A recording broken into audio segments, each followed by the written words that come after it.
মৃত্যু তোমার চোখের নড়াচড়া বন্ধ করে দিবে, মৃত্যু তোমার কানের শ্রবণ শক্তি স্তব্ধ করে দিবে, মৃত্যু তোমার ঠোঁটের নড়াচড়া বন্ধ করে দিবে, মৃত্যু তোমার জবানের শব্দ উচ্চারণ আওয়াজ বন্ধ করে দিবে, মৃত্যু তোমাকে তোমার কণ্ঠস্বর স্তব্ধ করে দিবে, মৃত্যু তোমার জিহ্বার সব স্বাদ বিনষ্ট করে দিবে।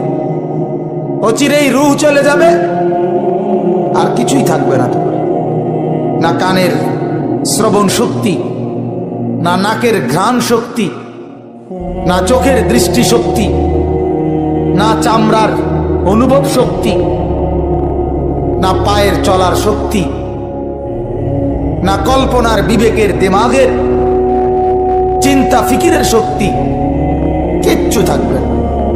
আল্লাহর নবী এটাই বলছেন, সব কিছু নষ্ট করে দেয়, মিনিটে স্তব্ধ করে দেয় যেই জিনিস, সেই মৃত্যুকে বারবার স্মরণ করো, বারবার স্মরণ করো, বারবার স্মরণ করো।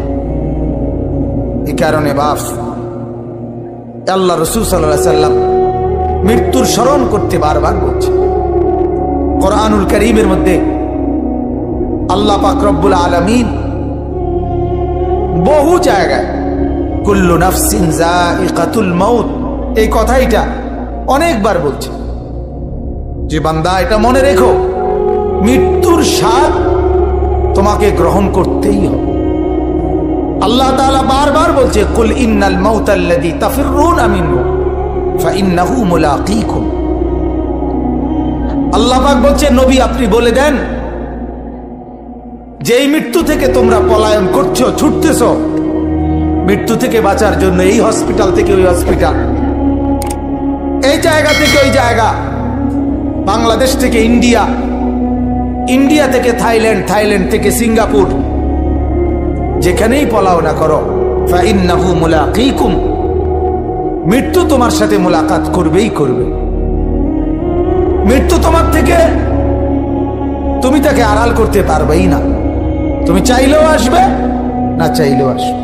ওয়ালিকুল্লি উম্মাতিন আজাল, আল্লাহ বলেন প্রত্যেকের নির্ধারিত মৃত্যুর সময় আছে।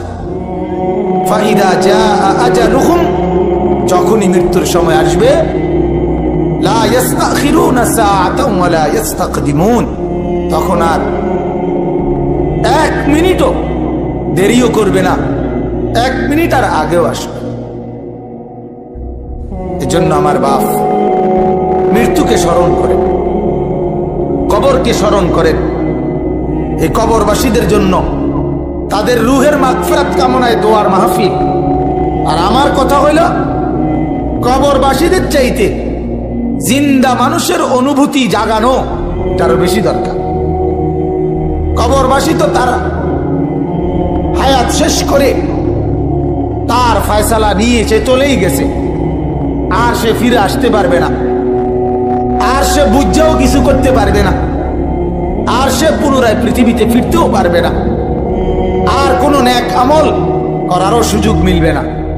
কাজে কবরবাসী তার চাইতে বেশি দরকার আমাদের ফিকির, জীবিতদের ফিকির, জীবিত মানুষের অনুভূতি।